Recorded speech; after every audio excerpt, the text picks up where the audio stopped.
Okay, salamat sa Panginoon. Amen. Mahirap magpasalamat sa Panginoon sa panahon ng mga kalungkutan. Amen. Pagsubok, mahirap purihin ang Diyos. Amen. Yan ang katotohanan. Oh. Ay, maganda pala si Brother Mike. Dito ka, Brother Mike. Ganda. Mas maging spiritual tayo pag tayo ay napaligiran ng mga spiritual na mga lalaki. Amen. Praise God. No, salamat sa Panginoon. No. Salamat din sa tagumpay ng aming alumni yung kaming kapon. Praise God. Sa pag-iingat ng Panginoon. And marami tayong pasalamat sa Panginoon. No. Sarap, magandang awitin. Amen. Oo. Masarap na namin ang awitin na yan. Amen. Kung ikaw ay sa panahon ng pagsubok, no, ay mahirap pasalamatan ang Diyos. Amen? Oo. Pag walang-wala ka, iwan ko lang kung makapasalamat kayo sa Panginoon. Amen? Bihira ka lang makita ng tao na sa panahon ng kalungkutan, kawawalan, magsabi siya, thank you Lord. Hindi natin marinig yan. Oh. Alright, salamat sa Panginoon. We come now to the most important part of our service. The preaching of the Word of God. Amen. Salamat po. Kasama natin si Sister Paula. Amen. Salamat sa kagalingan ng Panginoon. Amen. Pagpray po natin ng mga kapatiran na mayroong karamdaman. And patuloy natin pagpray si Steve, si Sister Nelly, medyo okay na po sila, tinawagan ko na, okay naman sila si Steve. Ang kapatid ni Sister Amalia, may karamdaman. Amen. Alright, salamat po sa Panginoon. Dito po tayo sa ating series of lesson sa Book of James. Amen. Masarap i-aralin ang Book of James. We study this verse, this chapter, Book of James, verse by verse. Amen. Minsan binabasa lang po natin ito, pero masarap namnamin ang salita ng Diyos, Malapit na po tayo matapos, Isa-isa kasi natin, James chapter 5 last week inaral natin yung James chapter 5 verse saan tayo? Verse 8, 7 and 8. Ngayon naman ay pag-aralan natin ang dalawang verse na lang siguro. Kung hindi pa natin matapos, marami po tayong matalakay rito sa verse 9 and 10. Basahin natin ang dalawang verse na ito. Ang sabi rito, grudge not once against another, brethren, lest be ye condemned. Behold, the judge standeth before the door. Take, my brethren, the prophets who have spoken in the name of the Lord for an example of suffering affliction and of patience. Sa verse 11 pa pala kasama ito. Behold, we count them happy which endure. Ye have heard of the patience of Job. Ye have seen the end of the Lord, and the Lord is very pitiful and of tender mercy. Tayo po mag-pray. Dakilang Diyos, mga panan sa lahat.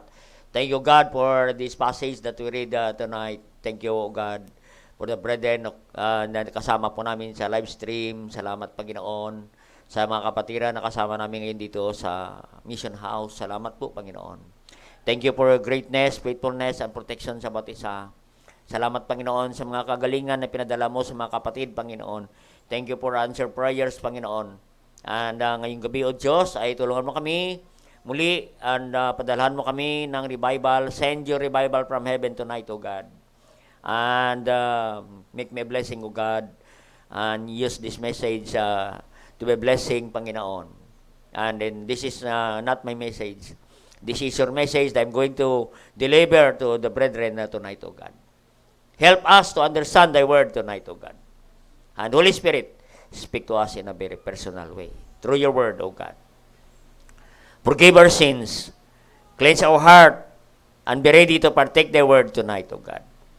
And make us worthy to come to you in the throne of grace. Forgive our sins and all these things we ask in Christ Jesus' name. Amen. Praise the Lord. No? Ang mensahe natin ngayon, ang last week, minagalan natin ang about patience. The encouragement, the warning of James about the coming of the Lord Jesus Christ. No? And we need patience. No? And in verse 9, makita natin, no? In verse 9 and 10, makita natin, ang mensahe natin ngayong gabi, ang title ay Attitudes toward trials. No? Attitudes toward trials. Marami PS pala eh. Dito po sa verse nating binasa,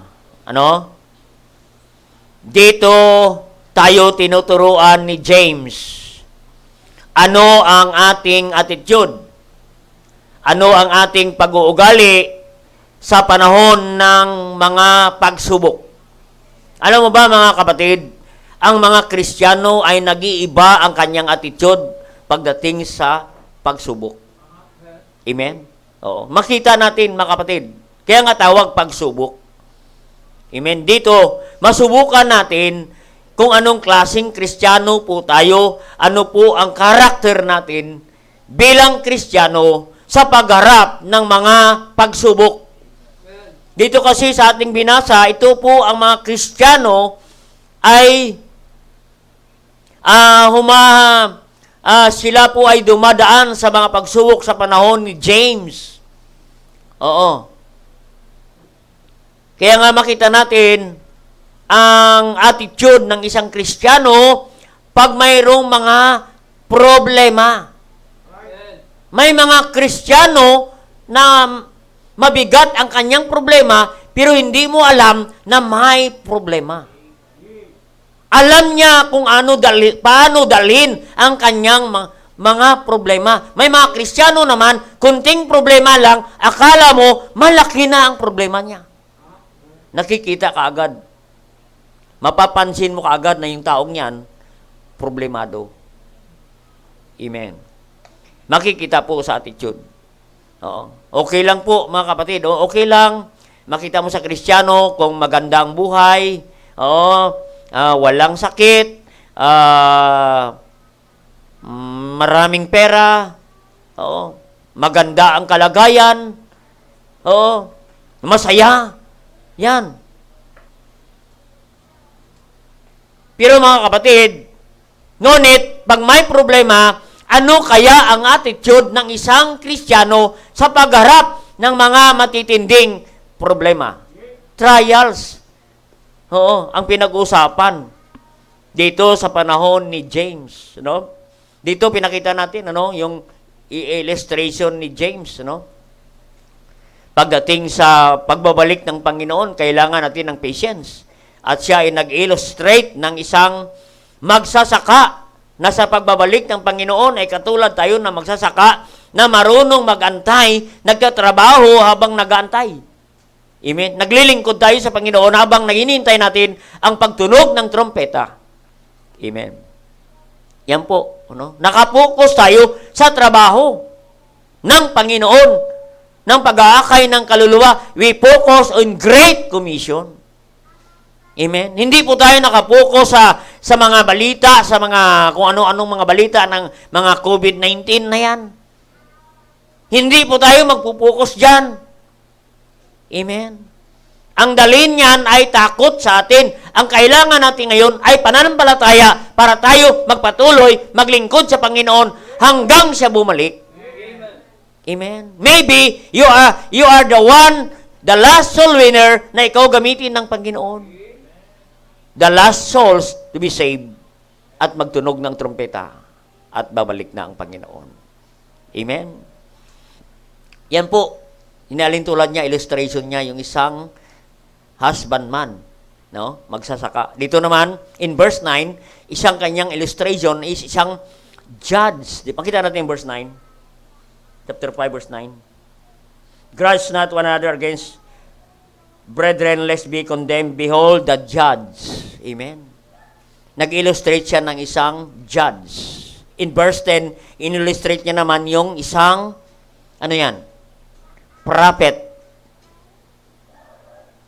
The prophet Job. In verse 11 yata yun, ano? Saan ba yan? Verse 10. Oh, yan, nandyan, oh. Take my brethren, the prophet. He illustrate the prophet. He illustrate the judge. He illustrate as husbandman. In verse 16, he illustrate the righteous man. Christian. Amen. Nakita natin yung pagka-outline ni James. Amen. The righteous man availeth much. The prayer of a righteous man availeth much. No? Pero hindi pa natin maabot ng talakay siguro ngayon yan.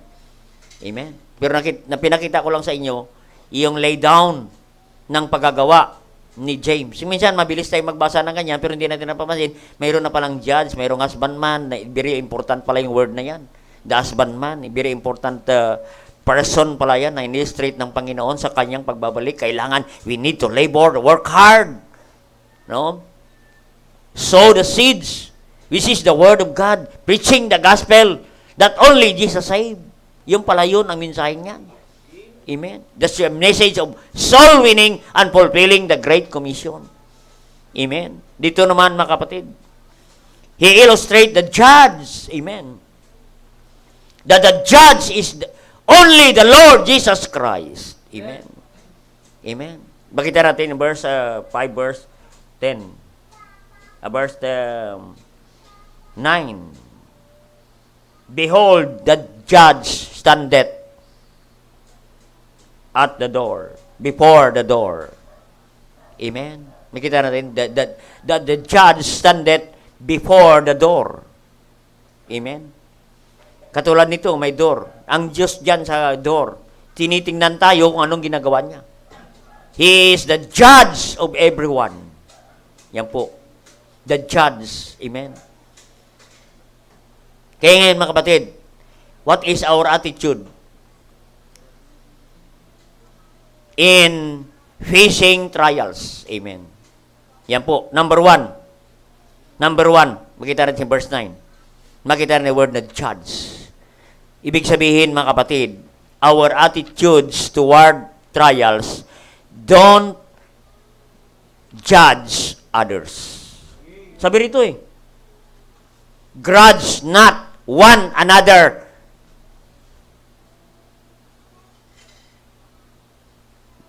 Brethren, lest be ye condemned. Don't condemn others. Amen. Yan po. Don't judge others. Because God is a judge of everything. Amen. Siya po ang judge, hindi ikaw. Kaya nga sabi ni James, don't judge others. Sa panahon ng trials, huwag mong i-judge ang iba.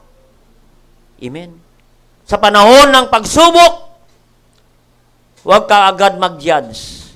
Don't be judgmental to others. Grudge not. Amen. Ibig sabihin ng grudge not. Don't think ourselves higher than others. Amen. Kasi pag ikaw ay judge, ibig sabihin, sa tingin mo, ikaw ay pinakamagaling na. Metalino na. Magkaroon ka na ng pride. Judge. You are a judge. Amen. Parang doon ka na sa entablado at tinitingnan mo ang kanilang performance. Yan ang po ang judge. Amen. Ang Diyos lang ang tumitingin sa ating mga performance. Tayo hindi po. Kaya nga sabi ni James, don't grudge not others one against another.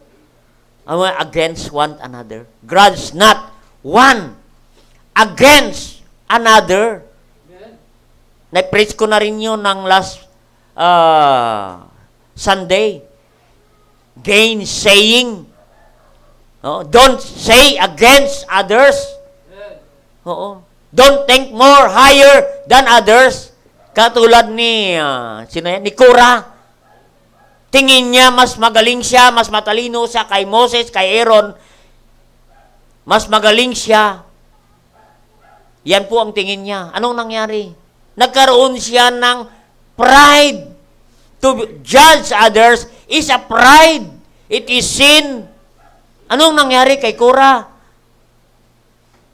Kinain ng lupa. Aba, gusto mo bang ganon, kapatid? Amen? Oo. Na isang araw, mawala ka dahil sa pag-judge mo sa iba. You are critic for others. You have a critical spirit with others. You say against others, especially the brethren. Amen? Marami kang mga sinasabi sa kapatiran. Amen? Oo. Yan po talaga ang weakness ko. Amen? Oo.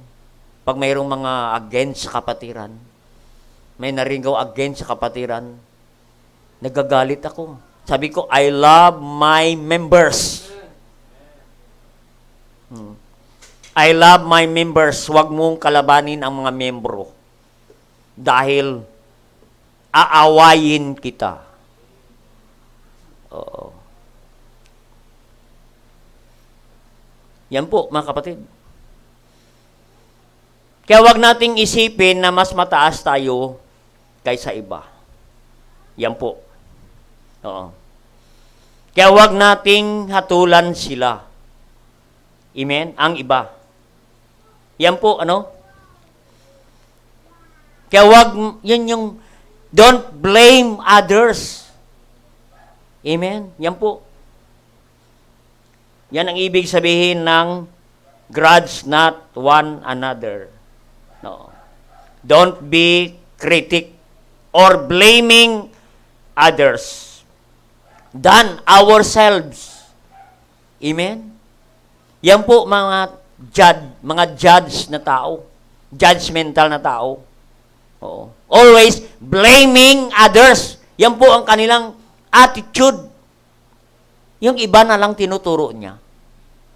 Sinisisi niya. Critic. Don't be judged. Don't be critic to others. Don't have a critical spirit. Don't critic others. Amen. Yan po. Lest ye be condemned. Amen? Mahilig mag-condemn. Yan po ang attitude ng isang judgmental na tao. Maging ang mga Kristiyano, hindi natin napapansin. Amen? At nakikita niya ang kanyang sarili lamang. At hindi niya nakikita niya ang iba. At hindi niya nakikita ang kanyang sarili. Yan po. Oo, makakita ka ng Kristiyanong ganun, kapatid.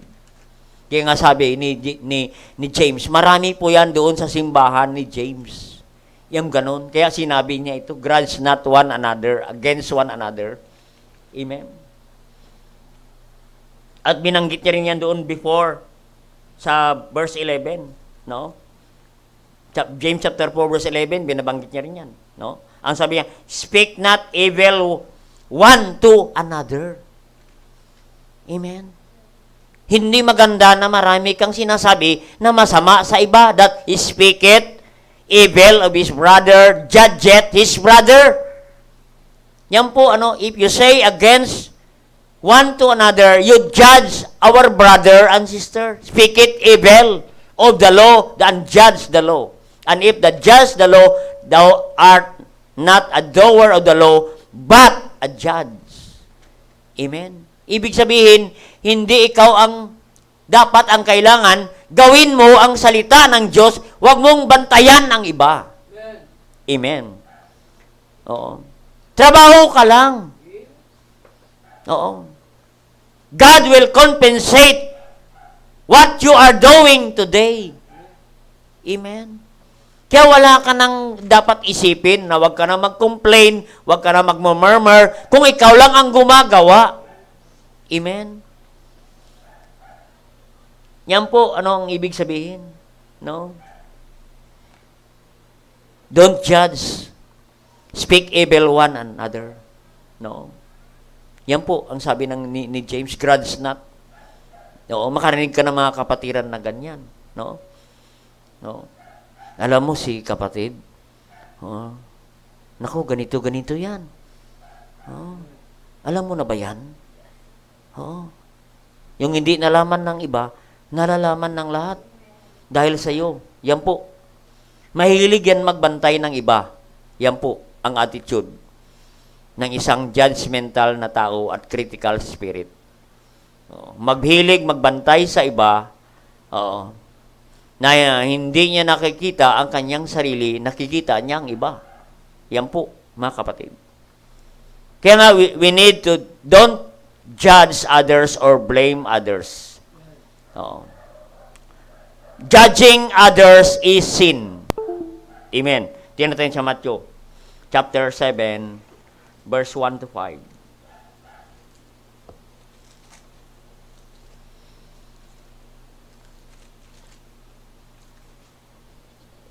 Ang sabi ng salita ng Diyos, judge not, that ye be not judged.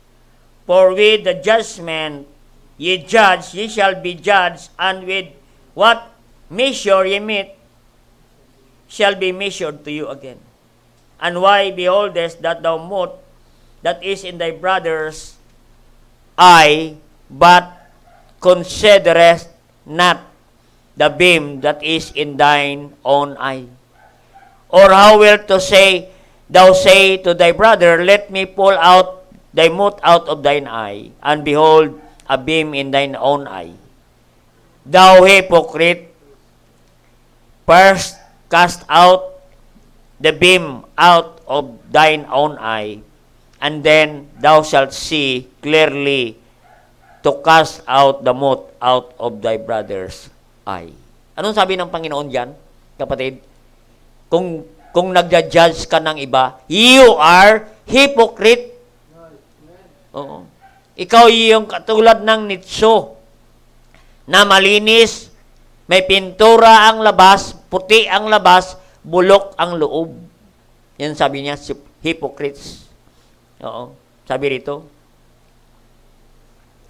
Yan ang sabi ni Jesus Christ. This is the statement of Jesus Christ, not to judge others, judge not against the kind of hypercritical, judgmental attitude. Amen? That tears down others in order to build oneself. Amen? Gusto mong ibagsak yung iba at gusto mong itaas ang sarili mo. Yan po ang sabi ng ating Panginoon. Kaya nga, you are judging others. Ito po ang mga tao na ito, na hypocrites, no? Na mahilig magkritik sa iba. Itaas ang kanyang sarili. O takpan ang kanyang sarili. No? At nagmamagaling. Yan po. Self-righteous. Oo. Yan po ang nangyayari. No? Kaya sabi niya sa verse 3, bakit nakikita ninyo? Bakit nakikita mo ang, yung muta, puwing sa mata ng iba. Ngunit, hindi mo napansin na mas malaki ang puwing mo, ang muta mo. Oo. Sabi ng Panginoon. Hindi po dapat tayo wag nating tingnan ang iba, ang kasalanan ng iba, na hindi natin tinitingnan na mas malaki ang ating kasalanan. Hindi natin nakikita. No? Kaya nga sabi na ni James, behold, the judge standeth before the door. Amen? Ang Diyos ang judge natin, hindi tayo ang mag-judge ng ating kapatiran. Amen? He or she is accountable sa kanyang sarili, hindi ikaw. Amen? Para mag-judge, mga kapatid. Dahil ang pag-judge sa iba ay hindi nakakatulong. Hindi blessing. Sinisira natin ang iba at sinisira rin natin ang ating sarili. Bakit? Wala na magtiwala sa atin isang araw. Amen? Kaya don't be judgmental.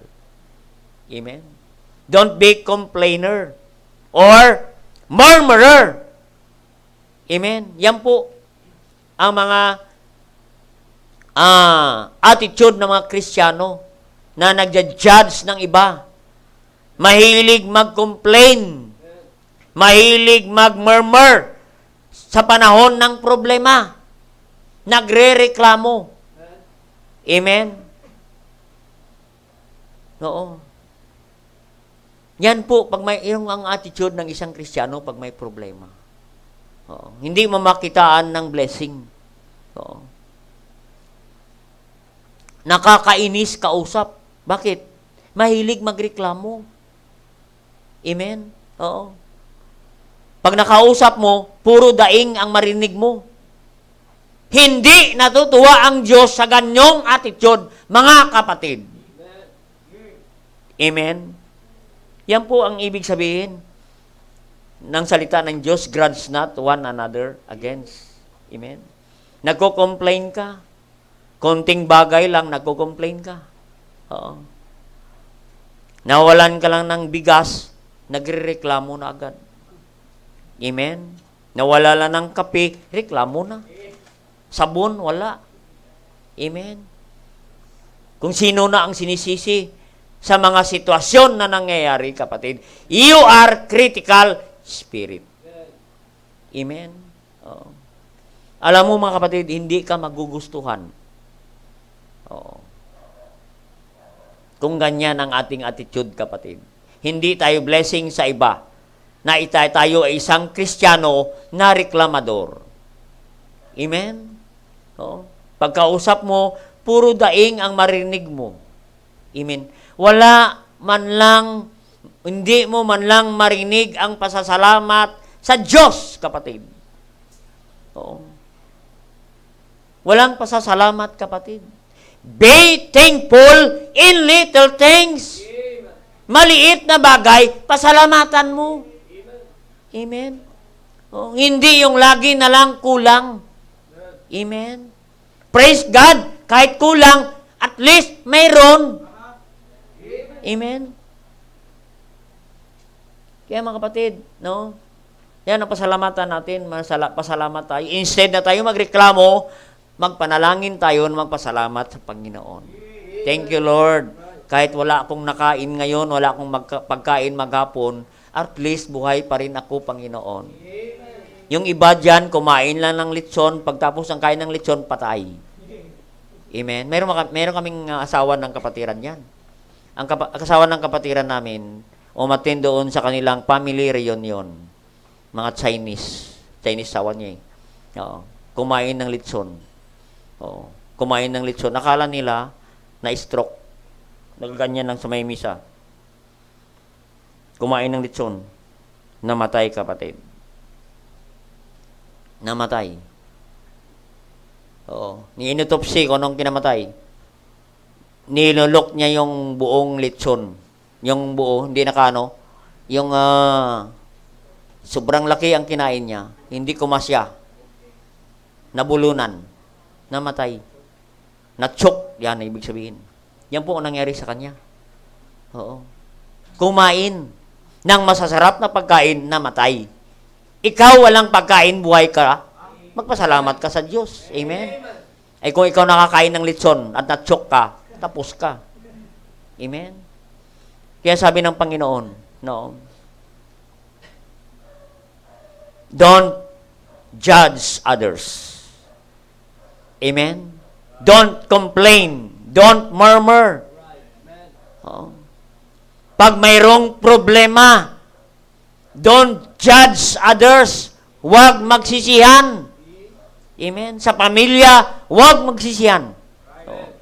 Pag may mga pagsubok na dumarating, ano kaya ang nangyayari? Kasi ganito, kasi ganito. Oo. Hindi dapat ganon. Hindi po nakakatulong ang pagsisihan, kapatid. Oo. In times goes wrong, don't blame others. Don't judge others. Amen? Oo. Tingnan natin kung saan nagsimula ang blaming others na yan. Genesis chapter 3, verse 11. Ito ang paugali ng mga tao. Doon tayo nagsimula, kapatid. Hindi natin pwedeng sabihin na, hindi ako ganyan. Pwede mangyari sa atin yan, pwede mangyari sa akin yan. Bakit? Minana natin yan eh. Ang ganyang ugali. Tingnan natin kung saan natin minana. Genesis chapter 3.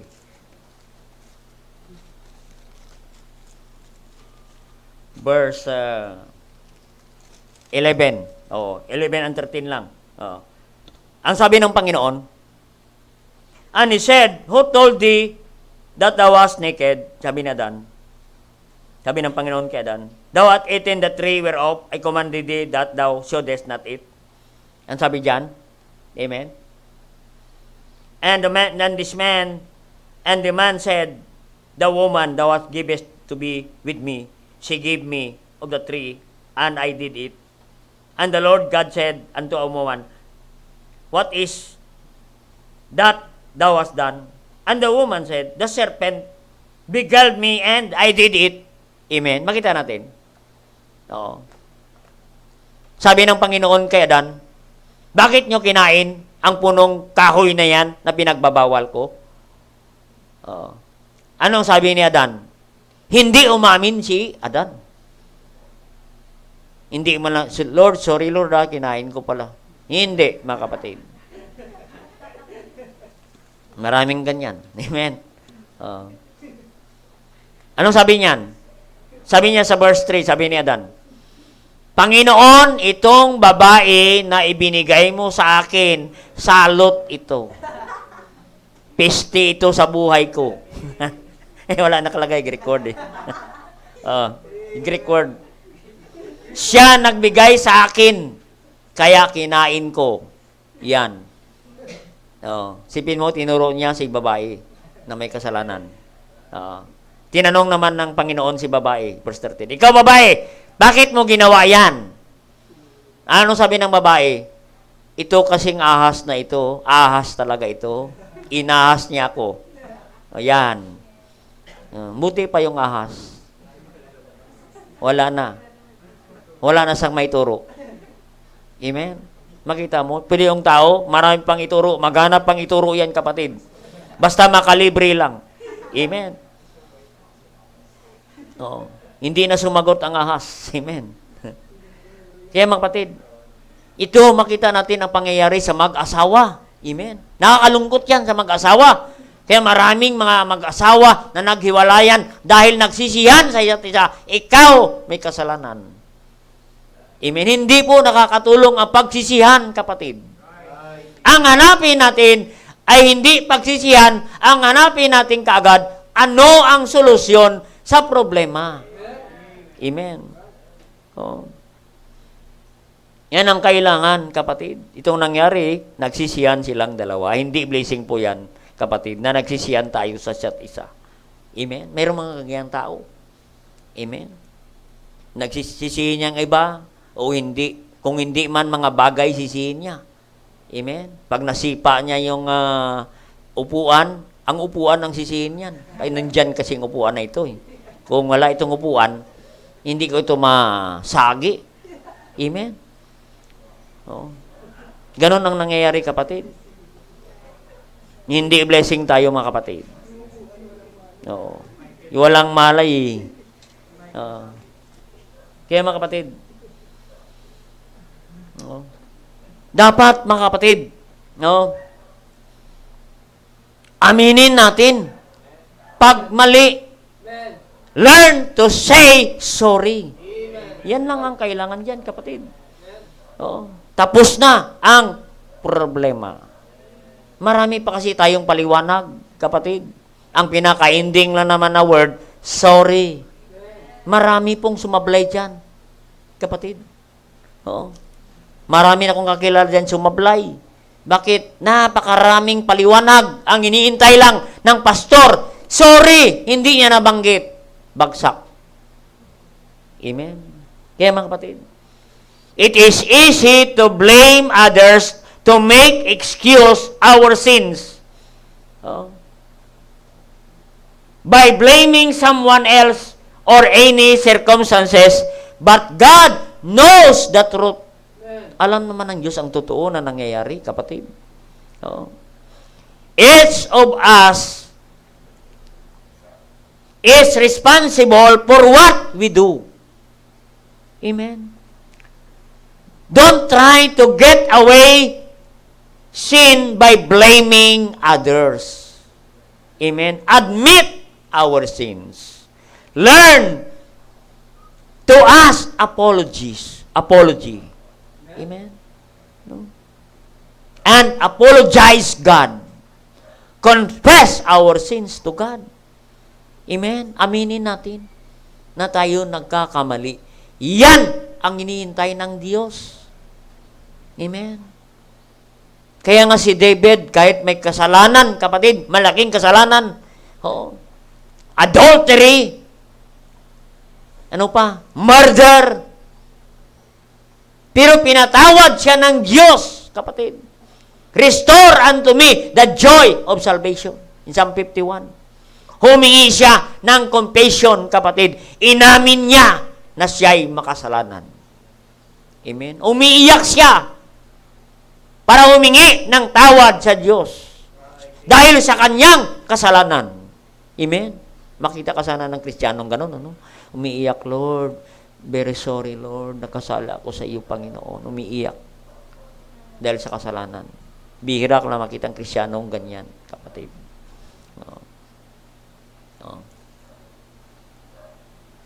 Kaya makita natin, kapatid, no? Tanda natin, bawat isa sa atin ay haharap sa Diyos. We don't need to judge others.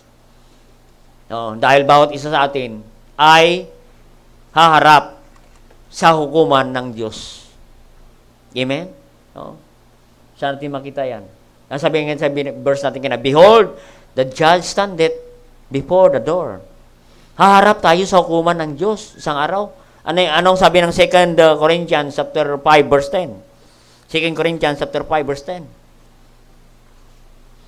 Ang sabi diyan, for we must all appear the judgment seat of Christ, that everyone may receive the things done in his body according to that he hath done, whether it be good or bad.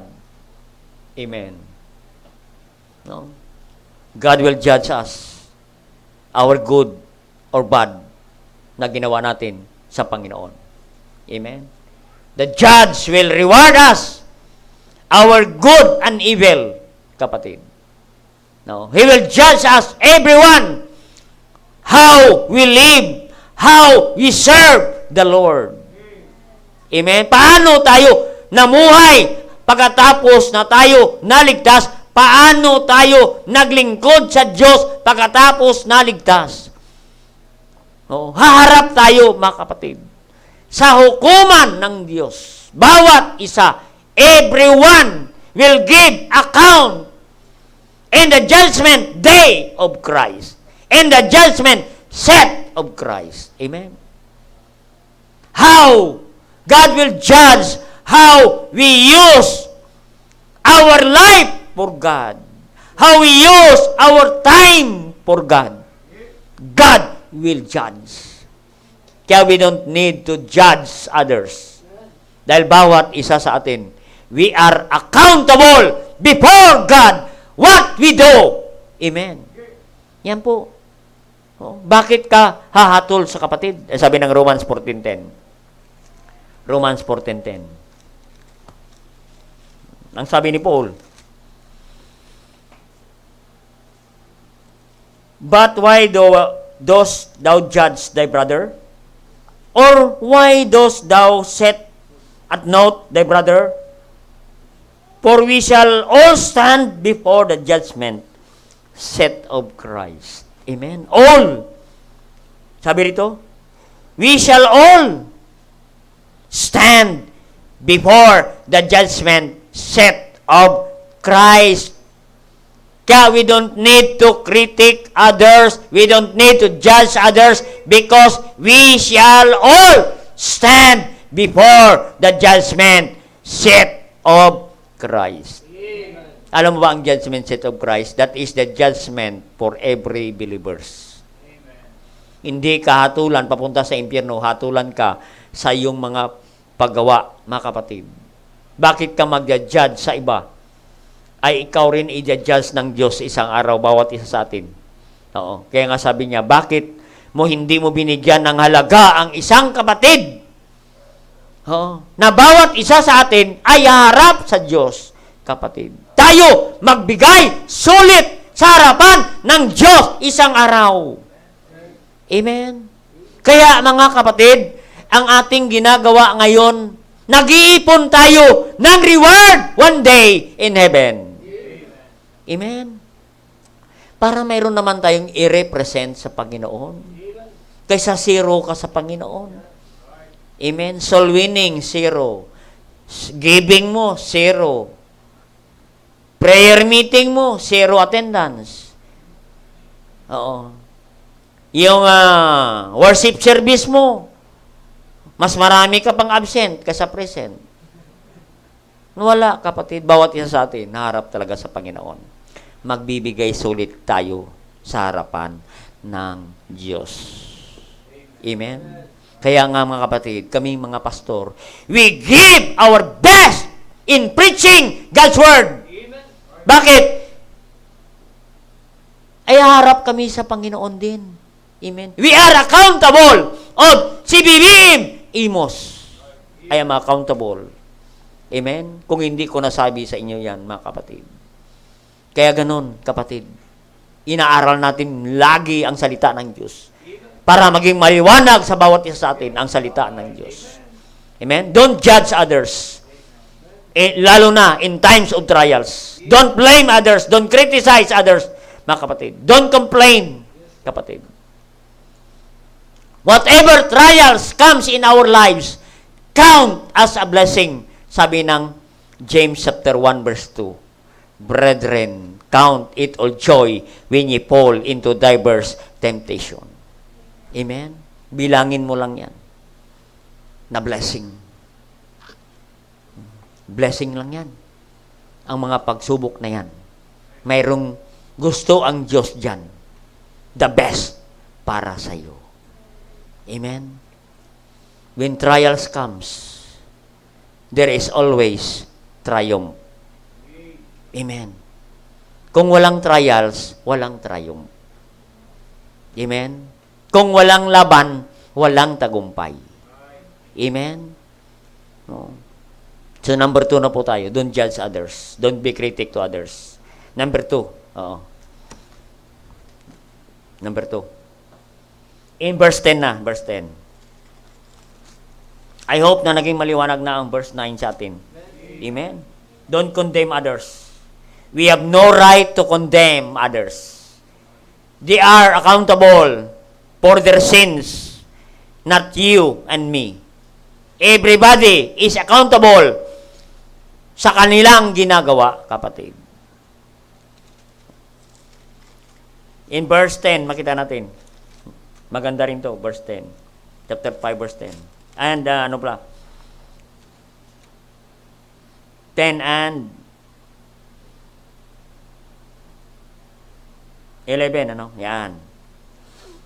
Take my brethren, the prophets, who have spoken in the name of the Lord, for an example of sufferings, afflictions, and patience. Ano patience? Behold, we count them happy, which endure. Makita ka ng Kristiyano, kapatid, na masaya sa panahon ng pagsubok? Oo. Hindi mo makitaan? Oo. Ng kabigatan. Ang sabi niya, behold, we count them happy, which endure. Ye have heard the patience of Job. Yan po. Sipin mo yan, kapatid. Si James, he mentioned the Old Testament prophet Job. Sabi niya, nakita niyo na ba si Job kung paano niya harapin ang mga matinding pagsubok? Nakita niya na ang Diyos is very pitiful and tender mercy. Naranasan niya na sa gitna ng pagsubok, nakita niya ang awa ng Diyos, kapatid. At ang biyaya ng Diyos, at ang pag-ibig ng Diyos, ang pabor ng Diyos, nakita niya. Amen. Number 2 na points yan. Be patient in trials, like Prophet Job. Amen. Job was a prophet of God. Take, brethren, the prophet who have spoken in the name of the Lord for an example of suffering and affliction. Amen. Ito po ang mga propeta na nangangaral, the prophet, the mouthpiece of God, mga preacher of the name of Jesus Christ, of the Lord Jesus Christ. Sabi ng Biblia, who have spoken in the name of the Lord Jesus Christ. Oh, sila ay mga preacher of Jesus Christ. Amen. Look at their affliction. Sufferings and affliction. Makita natin. Example of sufferings. Suffering and affliction and of patience. Example of suffering. Affliction. Makita natin. Pinagsama ang suffering and affliction. Amen. Kaya natin yan. May suffering ka na. May affliction pa. Pero makitaan mo siya ng patience. Kaya yan ang number 2 points natin. Number 2 lang naman tayo. Be patient in trials. Yan po ang kailangan natin bilang Kristiyano. Na isang pag-uugali ng Kristiyano, pag panahon ng pagsubok, be patient in trials. Amen? Ano ba? Sufferings and affliction. Ano ba ang affliction and sufferings? This is the state of great suffering of body or mind. Amen. Body of mind. Yan po. State of great suffering of body. So, naranasan ni Job yan, kapatid. Buong katawan. No. Mayroong karamdaman. Mula ulo hanggang talampakan. Mayroong karamdaman. Mula buhok hanggang paa. Puro bukol. Pigsa. Isang pigsa lang nga kapatid Hindi ka nasisimba. Si Job, buong katawan may pigsa.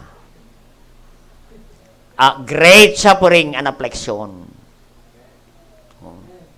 Body. Yan ang word na sufferings in body and mind. Amen. Makita natin, pag mayroon kang mga pagsubok na darating, naranasan mo, mabigat na problema, na parang ang utak mo ay parang sasabog. Nakaranas na kayo ng ganon, na hindi mo alam kung ano ang gagawin, kapatid. At parang gusto mo nang manalangin sa Panginoon, Lord, sana babalik ka na ngayon, Panginoon. At parang gusto mo, katulad ka ng agila, na palipad-lipad na lamang doon sa alapaap. Ayaw mo na tumira sa mundo dahil sa bigat ng pagsubok. Affliction in body and mind. Yan po ang naranasan ni Job, kapatid. Amen? Oo. Yan po ang affliction. Affliction is a deep sadness, especially for the loss of someone or something you love. Amen? Oo. Something, mga bagay na malaga sa'yo at mga tao na malaga sa'yo, na minamahal mo, mawala sa'yo. Mga kapatid, yan po ang great affliction na sinasabi ni James, na binabanggit niya si Job. At naranasan po yan ni Job as an example of patient in trials. Sabi niya, hindi niyo nakita si Job. Amen. Yan po. Oh. Losing someone. Amen. Yan po. Oo. Yung namatay lang rito ng aso, yung si Thais namatay, nag-iiyakan kami. Napamahal sa amin ang aso. Amen. No? Isang araw na parang hindi kami makamove on. Aso lang yan, kapatid. Amen. No? Ay last week, kapatid, kami dumaan sa pagsubok, kapatid. Napakabigat na pagsubok. Affliction in body and mind. Hindi mo alam kung ano ang gagawin. Oh, kapatid. Parang sa Diyos ka na lamang kakapit. Oo. At nag-pray. Oo. Sabi nga ni JB, diretso na kami sa ospital ngayon. Oo. 120,000 ang kailangan. Sabi ko, gawin nyo na ang lahat. Dahil ako ay matulog na. Mananalangin ako ngayon. And then, matutulog na po ako. Ibigay ko na sa Panginoon. Come unto me, all ye heavy laden, and I will give you rest. Pagkatapos ko mag-pray, ako'y natulog na. Pagising ko, nandiyan na si JB. Sabi niya, lumabas na ang baby. Praise God! God answers prayer. Amen. Amen? Oo. Pero masakit na rin kasi namatay si baby. Amen? Oo. Pinta namin ng umaga, binyahe namin, papunta doon. Oo. Alam mo ba, pagdating doon, nung nakita namin si baby, tinitingnan namin, umiiyak din. Lumuluha kami lahat, kapatid. Nakakaiyak, mga kapatid. That is called affliction, sufferings and affliction. Napakabigat, kapatid. It's only by the grace of God na siya nagbibigay sa atin ng kalakasan sa panahon ng mabigat na problema. Amen. Sabi ko, ito pala ang naranasan talaga ni Job. Tinitingnan namin, umiiyak kami, mga kapatid. Masakit at mabigat sa kalooban. Para kaming nawalan ng lakas. We experience great trials and affliction, sufferings, kapatid. Mabigat. Mag-iisip ka pa ng babayaran. Saan na naman tayo kukuha ng babayaran? Wala pa tayong tulog, wala pa tayong kain. Saan natin ito ilagak? Hindi mo alam ang gagawin.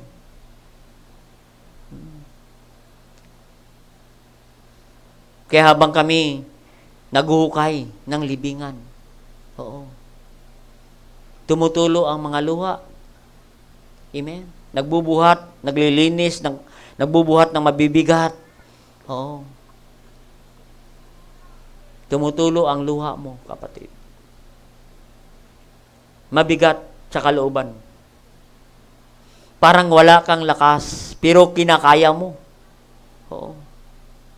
Parang hindi mo na kayang buhatin, pero pilitin mong buhatin ang lahat na yan.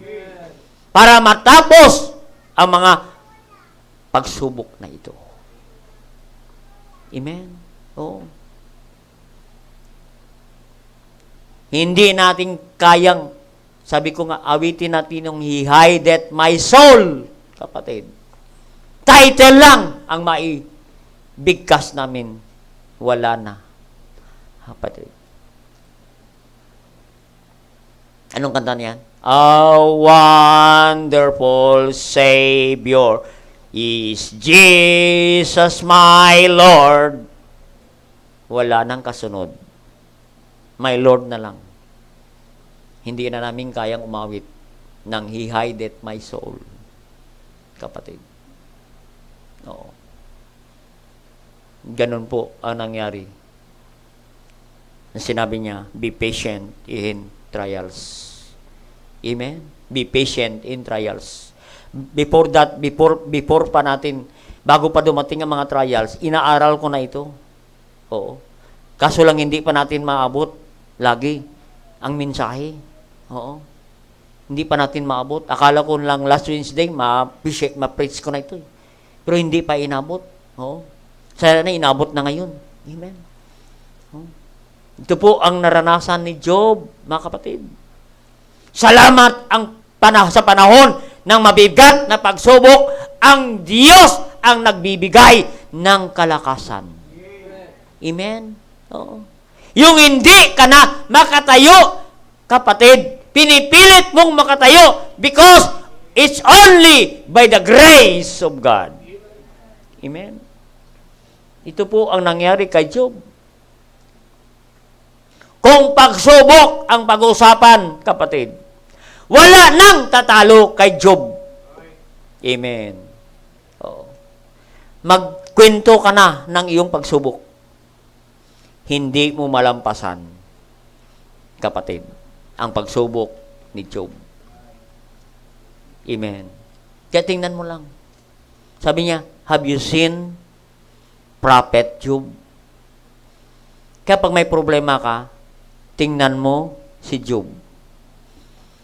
Kaysa problema mo. Maliit lang pala ang problema mo. Kaysa kay Job. Amen? Tingnan mo. God permits Satan to test the faith of Job. Amen? Yan po, ang trials is the trial of your faith in God. Amen? Ito po. Sabi ni Satan, matapat lang yan si Job kasi pinagyaman mo kasi. Oh, kaya faithful yan. Prayer, giving, faithful. Kahit saan na aspeto ng paglilingkod, faithful. Tanggalin mo yan ng lahat na yan. Oh. Yan ang sabi ng Panginoon, subukan mo si Job. Amen. Makita natin, kung basahin natin ang Book of Job. Oh, nandoon, kapatid.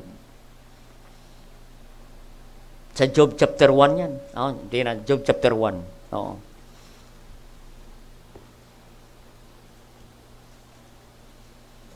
Bago mag-sum.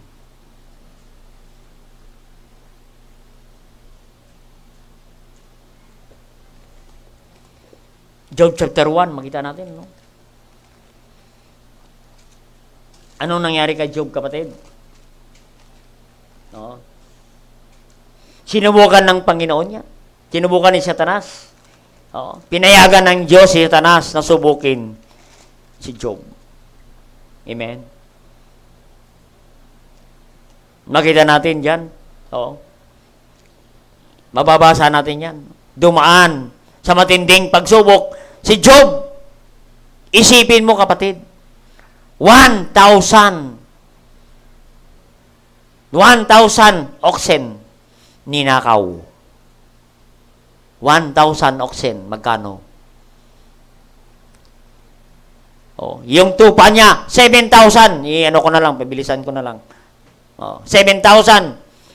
Oh. Nagkidlat sa langit. 7,000 na tupa. Patay lahat. Amen? Yung 3,000 camels. Alam mo magkano ang 3,000 camels? Ang 1 camel, ang presyo ng 1 camel, 1 fortuner. 3,000 fortuner ang nawala. Yan po ang presyo niyan. Oo. Kasi ang camel nung araw, yan po ang luxury na sasakyan ng mga mayayaman. Pag may camel ka, mayaman ka. Ay si Job, 3,000. May 3,000 kang fortuner. Amen? Ganon, si Job. Ninakaw lahat. Nawala bigla sa kanyang lahat yan, kapatid. Yan. Alam mo, according to study, pag binilang mo lahat, ang nawala kay Job, $790,000.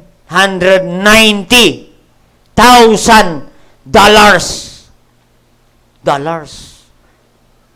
Ang nawala kay Job.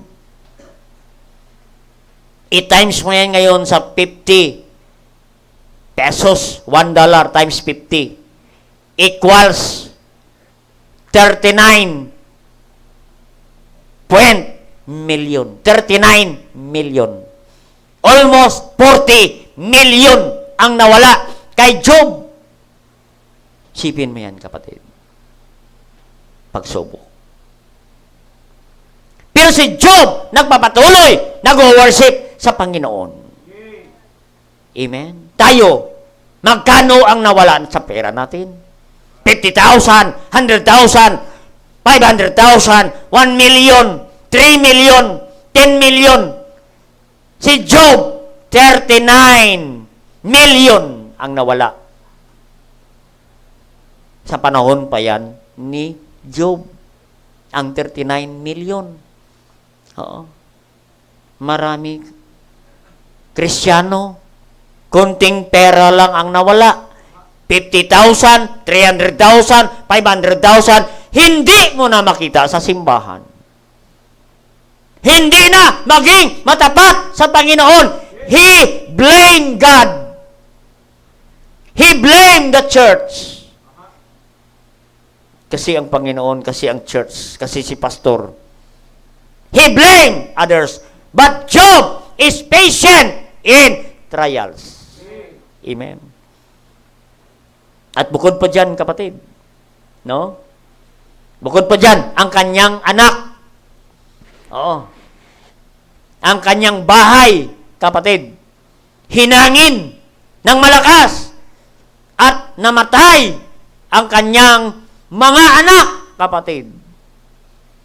Yung mga anak niya, mga magaganda at mga gwapo, 7 young men and 3 daughters.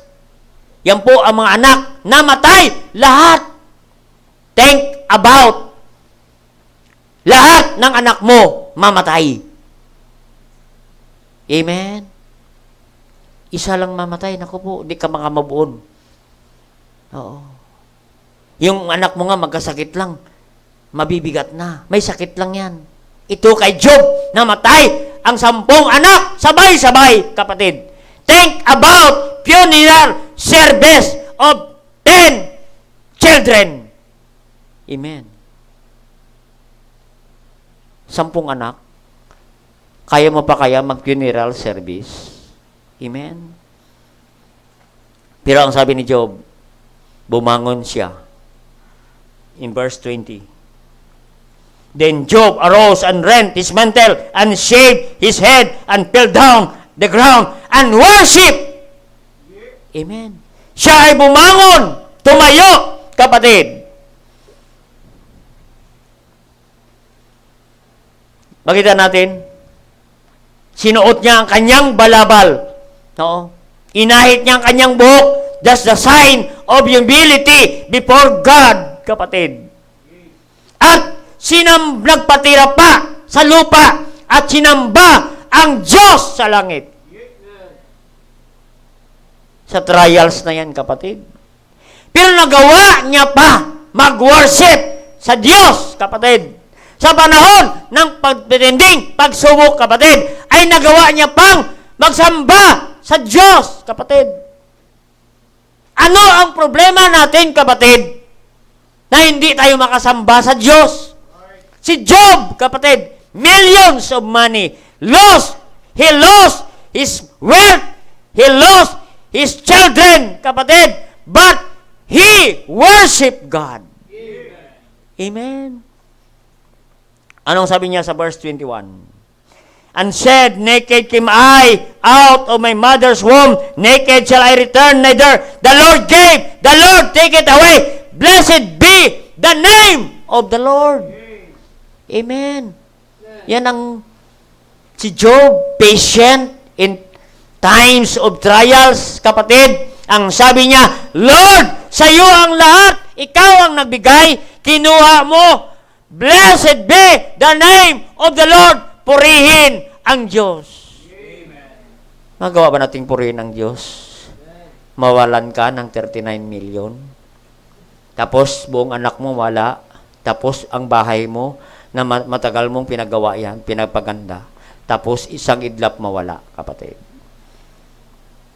Look at the patient of Job. Amen?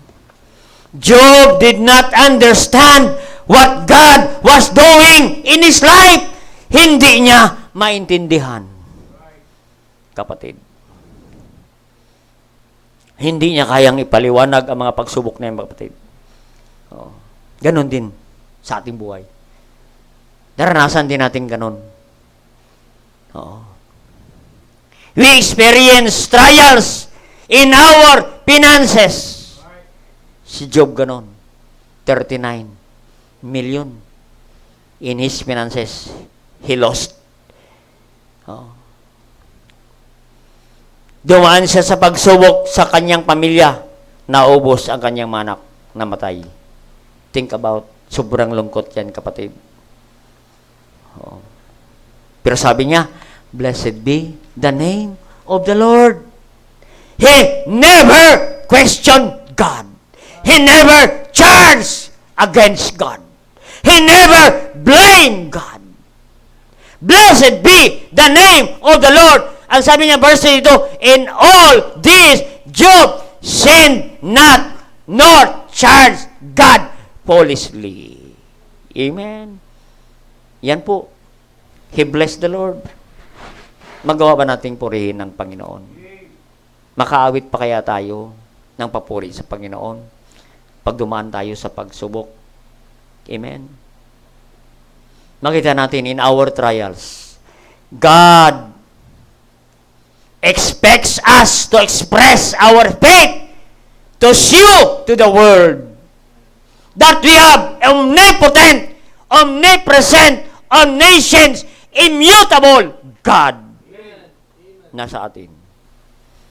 Amen. In spite of trials and affliction, we have a great God na tutulong sa atin, mga kapatid. Oo. Siya ay nagpapatuloy sa Panginoon. Dito tayo mag-end. The question tonight, how you have trials today, how do you respond to your troubles, to your trials, to your affliction, to your calamity, to your tragedy, to your sorrows in your life? How do you respond? No. When Satan attack you harshly manner. Amen. What is your response? What is your attitude in facing trials? Dalawa lang po ang response natin, kapatid. Maybe you question God. Amen. Pag dumating ang trials, your response is to question God, why me? That's your question. That's my question. Why me? Bakit sa akin nangyari ito? Bakit hindi sa iba na nagbabackslide? Bakit sa akin na ako matapat sa iyo, Panginoon? Naglilingkod naman ako sa iyo, Panginoon. Why me?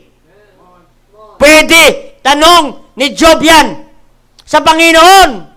But Job never questioned God. Amen? Or do you say, when trials comes, Lord, use me. Lord, use my life. Use these trials to be effective in my service. Amen. God has a wonderful purpose in His mind. Why allow trials in your life today? Even you don't understand. Don't question God. Why me? You understand it by and by. And you will say, all things work together for good to them that love Him. Mayroon siyang purpose, kapatid. Naranasan din yan ni Apostle Paul in 2 Corinthians chapter 12, verse 7. Paul suffer affliction, thorns in the flesh, kapatid. Amen? Naranasan ni Paul yan. Oo. Thorns in the flesh. He sought the Lord thrice. Amen? Nanalangin siya sa Diyos 3 times. But he never received healing. Amen. Sibin mo, nag-pray siya. Pinag-pray niya yung mga iba, gumagaling. Nagpipray siya sa kanyang sarili, hindi siya magaling. Amen. Anong sagot ng Diyos? My grace is sufficient for thee.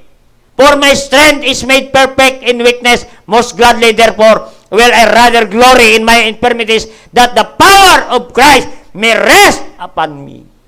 Sa panahon ng pagsubok, kabigatan, nakita na ni Apostol Pablo ang kapangyarihan ni Kristo na sa kanya. Ganon, mga kapatid, God allow trials sa ating buhay.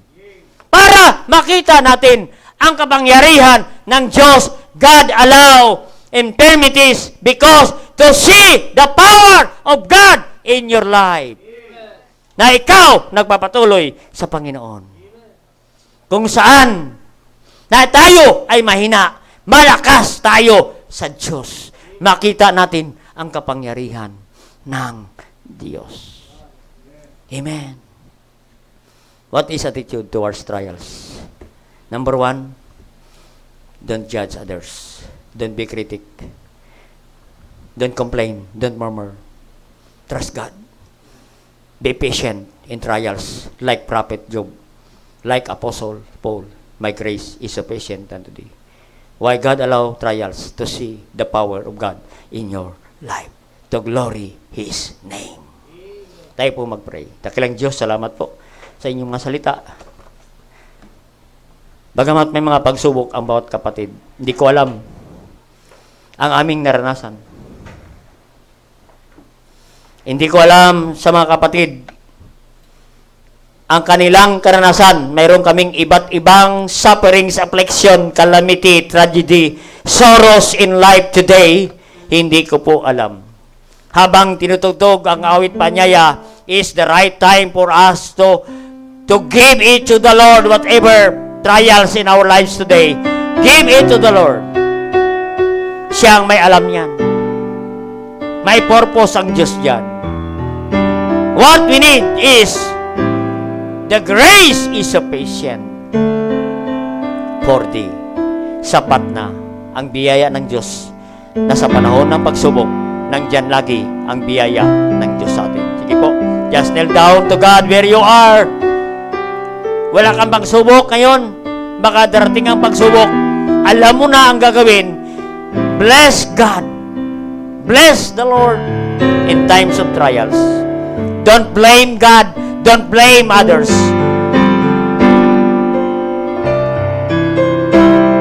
Mayroon siyang purpose to see His power, to see His glory sa buhay mo, kapatid. Magpatuloy ka lang sa paglilingkod sa Diyos. Sige po, usapin natin ang Panginoon.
Dakilang Diyos, makapangyarihan sa lahat. Thank you, God, for a great message tonight. Thank you for the brethren who come to you with humble hearts, who come to you in the throne of grace, O God.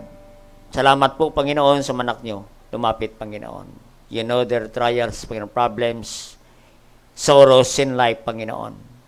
Pagpalain mo sila, Panginoon, na magpatuloy, magtiwala, magpupuri sa inyo, Panginoon. Sambahin ka, O Diyos. In spite of trials, ay magpatuloy kami maglingkod sa inyo, Panginoon. Maraming salamat, O Diyos, sa biyaya inyo palagi sa amin. Salamat sa inyong mga salita na laging nag-encourage sa amin, Panginoon. Nasa gitna ng pagsubok, nariyan ka kasama namin, Panginoon. Mayroon kang pangako sa amin, Thou art with me. Surely my goodness and mercy shall follow me all the days of my life. Sinamahan mo po kami, Panginoon, sa panahon ng mga prosperity, ng mga problems, kasama namin kayo, Panginoon. Salamat po, Panginoon, sa mga anak ninyo lumapit. Bless their commitment, O God.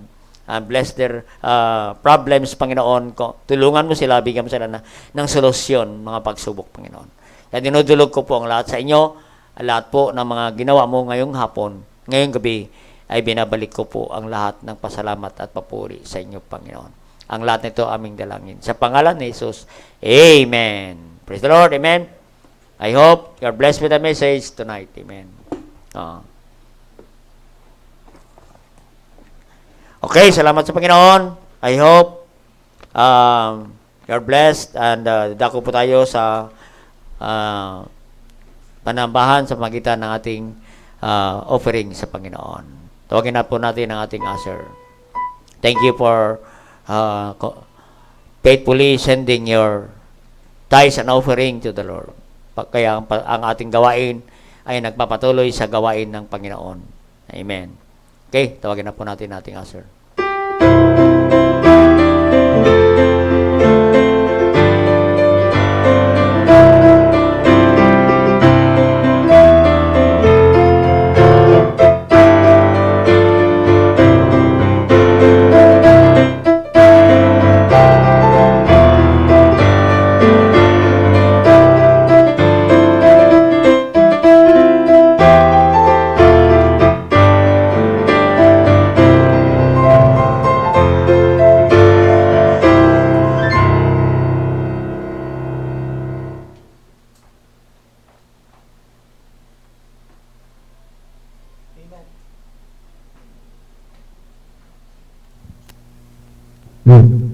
Amen. Tayo po ay manalangin sa ating pagkakaloob. Pakilang Diyos na makapangyarihan sa lahat, Panginoon. Salamat po muli sa inyong mensahe, Panginoon, na amin napakinggan, Panginoon. Salamat po sa reminder po sa amin, Panginoon, we should not judge others, Panginoon, bagkus ay gawin lamang po, Panginoon, ang iyong pinapagawa po na ayon sa pinapagawa niyo po sa amin, Panginoon. Ganoon rin po, salamat po sa reminder na kami lang po ay magtiwala po sa inyo in the midst of trials, Panginoon. Salamat po sa mensahero niyong ginamit, Panginoon. Lain niyo po siya, Panginoon. And ganoon rin po ngayong gabi, pagpalain niyo po ang pagkakaloob. Basbasan niyo po ito, Panginoon. Magamit pa po sa kailalagay ng inyong bahay sambahan, Panginoon. At sa kaiabot pa, Panginoon, ng mga tao, Panginoon, na hindi pa po nakakilala sa inyo at tatanggap po sa inyo bilang Panginoon tagapagligtas. Pagpalain niyo rin po ang mga anak niyo na magbibigay, kayo po ang magbalik ng mga pagpapala po sa kanila. At Panginoon, humingi po kami ng kapatawaran sa aming mga pag-ukulang, pagkakasala laban po sa inyo, Panginoon. Ito lang aming samot dalangin sa tayong pangalan ni Jesus. Amen. God bless as you give.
Amen. Tayo po ay mawit.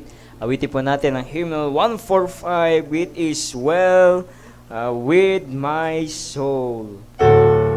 When peace like a river attended my way, when sorrows like sea billows roll, whatever my lot, it is well with my soul. Amen. Hymnal 145 on the first verse. It is well with my soul. On the first verse, all together sing. Well